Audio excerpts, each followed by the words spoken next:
नागपूर हिंसाचाराचा मुख्य आरोपी फहीम खानचा भाजपशी संबंध असल्याचा गंभीर आरोप सुषमा अंधारे यांनी केला आहे। तर अंधारेंकडे या संदर्भात काही पुरावे असतील तर त्यांनी विधानसभेत सादर करावेत असं आव्हान सुधीर मुनगंटीवार यांनी दिलंय।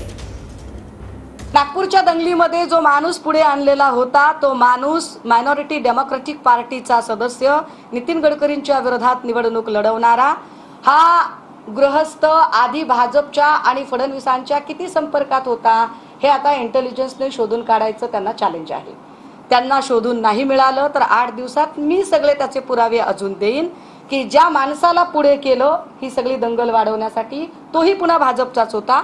ज्या अटकेत लोक आहेत ती सगळीच्या सगळी विश्व हिंदू परिषदेची कशी काय निघाली, म्हणजे जाणीवपूर्वक तुम्हाला वातावरण बिघडवायचं होतं। मिथ्या आरोप आहे, त्यांच्याकडे काही पुरावे असेल तर एक नागरिक शास्त्र शिकले असतील तर त्यांनी ही माहिती 101% आदित्य जग द्यावी, विधानसभेत ती माहिती कागदपत्रासहित द्यावी। अशा आरोप करून आपण राजकारणाचा दर्जा कृपया खालती आणू।